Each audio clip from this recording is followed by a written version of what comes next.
नमस्कार, सुरेखा रेसिपीमध्ये तुमचे खूप खूप स्वागत आहे। आज आपण गाजरापासून एक पौष्टिक आणि गोड पदार्थ बनवणार आहोत, जो लहानांपासून मोठ्यांना सर्वांनाच आवडेल। तो पदार्थ कोणता आहे हे मी तुम्हाला पुढे सांगणारच आहे। तर वेळ न वाया घालवता आपण रेसिपीला सुरुवात करूया। तर या पदार्थासाठी मी इथे 5 ते 6 असे गाजर घेतलेले आहेत। हे मी धुवून आणि याची आपल्याला आता साल काढून घ्यायची आहे। अशा पद्धतीने मी गाजराची पूर्ण साल काढून घेतलेली आहे आणि त्याचा पुढचा आणि मागचा भाग कट करून घेतलेला आहे। आता याला आपण छोटे-छोटे पीसमध्ये कट करून घेणार आहोत। फ्रेंड्स, गाजरात विटामिन भरपूर असते। मुलांना कोणत्या ना कोणत्या पद्धतीने गाजर खायला दिले पाहिजे। जे मुलं गाजर खात नाही त्यांना हा पदार्थ तुम्ही नक्की बनवून खायला द्या। गाजर कापल्यानंतर आपल्याला एक मिक्सरचं भांडं घ्यायचं आहे आणि त्यामध्ये हे सर्व आपल्याला टाकून घ्यायचे आहे। गाजराचे काप असे गाजराचे काप केल्यामुळे या गाजराची पेस्ट खूप छान आणि लवकर बनते। आता यामध्ये टाकण्यासाठी मी इथे अर्धी वाटी दूध घेतलेले आहे। थोडे थोडे दूध टाकून यामध्ये आपल्याला मस्त मऊसर अशी याची पेस्ट बनवून घ्यायची आहे। एकदाच सर्व दूध आपल्याला टाकायचं नाही, थोडं थोडं टाकूनच याची पेस्ट बनवून घ्यायची आहे। तर इथे तुम्ही बघू शकता अशी मी पेस्ट याची बनवून घेतलेली आहे मऊसर। आता गॅसवरती कढाई ठेवायची आहे आणि त्यामध्ये मी 1 चमचा तूप टाकलेला आहे। आता यामध्ये गाजराची बनवलेली पेस्ट आपल्याला टाकून घ्यायची आहे। तूप टाकल्यामुळे ही पेस्ट कढईला चिटकत नाही आणि हा पदार्थ पौष्टिक लागतो खायला। आता यामध्ये मी 2 चमचे मिल्क पावडर टाकणार आहे। तुमच्याकडे जर मिल्क पावडर नसेल तर तुम्ही 2 चमचे घट्ट साय यामध्ये टाकू शकता। आता हे सर्व चांगलं आपल्याला मिक्स करून घ्यायचं आहे। मिल्क पावडर टाकल्यामुळे या पदार्थाला मस्त खव्याची टेस्ट येते, कारण आपण या पदार्थामध्ये खवा वापरत नाही आहे। हे 2 मिनिटं आपल्याला चांगलं गरम होऊ द्यायचं आहे। 2 मिनिटं आपण हे मस्त परतवून घेतलेलं आहे। आता यामध्ये ज्या वाटीने आपण गाजराची पेस्ट घेतलेली आहे त्याच वाटीने आपल्याला इथे अर्धा वाटी रवा घ्यायचा आहे। हा 0 साईजचा रवा आहे। तुमच्याकडे जर बारीक रवा नसेल तर जाड रवा तुम्ही मिक्सरला फिरून घ्या। आता हा रवा आपण यामध्ये टाकणार आहोत। 1 वाटी पेस्ट, अर्धी वाटी रवा हे प्रमाण घ्यायचं आहे। आता हा रवा पण आपल्याला यामध्ये मस्त मिक्स करून घ्यायचा आहे मीडियम फ्लेमवरती। याच्या गुठळ्या होऊ द्यायच्या नाहीत। याचा मस्त गोळा होईपर्यंत आपल्याला हे 5 मिनिटं मस्त मीडियम फ्लेमवरती शिजून घ्यायचं आहे। जास्त पातळही ठेवायचं नाही, जास्त घट्टही ठेवायचं नाही। मीडियम पद्धतीचं आपल्याला हे बॅटर मस्त शिजून घ्यायचं आहे। तुम्ही बघू शकता हे मिश्रण आपलं मस्त शिजलेलं आहे। आता हे आपण एका ताटामध्ये काढून घेऊया। हे ताटात काढलेलं मिश्रण आपल्याला मस्त कोमट होऊ द्यायचं आहे। मिश्रण कोमट होईपर्यंत आपण पाक बनवून घेणार आहोत। त्यासाठी एक कढईमध्ये मी इथे 1 वाटी साखर घेतलेली आहे। आता 1 वाटी साखरेसाठी आपल्याला 1.5 वाटी पाणी यामध्ये टाकायचं आहे। ज्या वाटीने आपण गाजराची पेस्ट आणि रवा घेतला त्याच वाटीचं प्रमाण ठेवायचं आहे। त्याच वाटीने 1 वाटी साखर आणि 1.5 वाटी पाणी यामध्ये टाकायचं आहे। गॅसवरती मी कढई ठेवलेली आहे।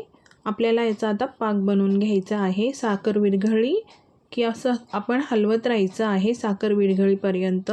जास्त घट्ट आपल्याला पाक बनवायचा नाही आणि जास्त पातळही नाही, मीडियम आपल्याला हा पाक बनवून घ्यायचा आहे।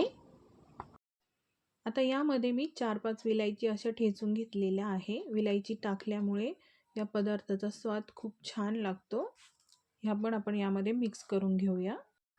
तर हे बघा आपली साखर इथं विरघळलेली आहे। मस्त आपला पाक तयार झालेला आहे। फक्त हाताला असा चिकटपणा येईल इतकाच आपल्याला हा पाक बनवून घ्यायचा आहे, एकतारी पाक बनवायचा नाही। आता हा पाक आपल्याला कोमट होऊ द्यायचा आहे। गॅस मी बंद केलेला आहे। इकडे मिश्रण पण आपलं मस्त कोमट झालेलं आहे। आता हे आपण परत एकदा असं हाताने मळून घेणार आहोत। तर इथे हे मळून घेतलेलं आहे। आता मी हाताला थोडीशी तूप लावलेले आहे। आता या मिश्रणाचा थोडासा भाग आपल्याला हातावरती घ्यायचा आहे आणि याचे असे छोटे छोटे गोळे बनवून घ्यायचे आहे. फ्रेंड्स, आता तुम्हाला समजलं असेल की आपण काय बनवतो आहे. तर तुम्ही बरोबर ओळखलं आहे, आपण गाजराचे गुलाबजाम बनवत आहोत. अशा प्रकारे आपल्याला हे गुलाबजाम बनवून घ्यायचे आहेत. तर तुम्ही बघू शकता, खव्याचा वापर न करता मस्त असे पौष्टिक आपण गुलाबजाम तयार करून घेतलेले आहेत. 15 ते 16 गुलाबजाम इथे तयार झालेले आहे. आता हे गुलाबजाम आपल्याला तळून घ्यायचे आहेत. गॅसवरती मी तेल कडकडीत असं गरम करून घेतलेलं आहे.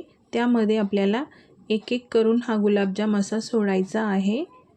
थोडा लांब लांब असं सोडायचा आहे यामध्ये, नाहीतर एकमेकाला हे चिटकू शकता. आणि मीडियम फ्लेमवरती मस्त आपल्याला हे तळून घ्यायचे आहेत. किती छान हे गुलाबजाम दिसत आहे, तुम्ही बघू शकता.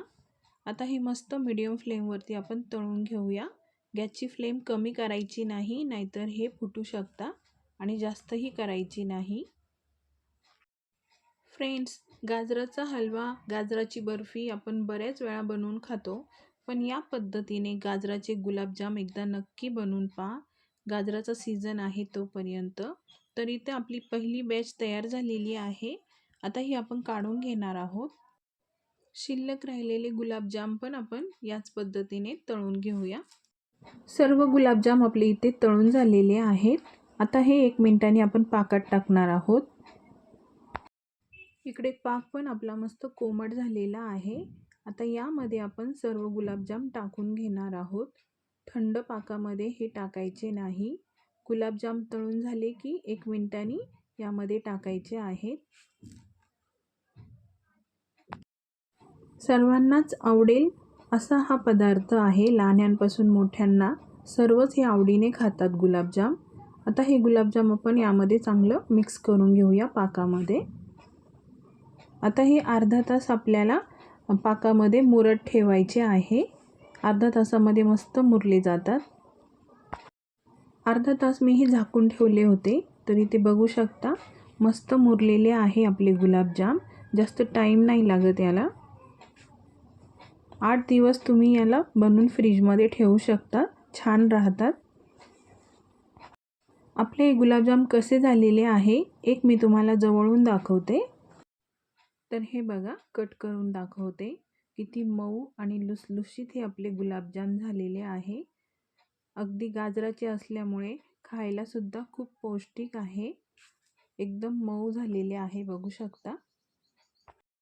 तर फ्रेंड्स, गाजराचा सीझन आहे तोपर्यंत हे पौष्टिक गुलाबजाम नक्की बनवा.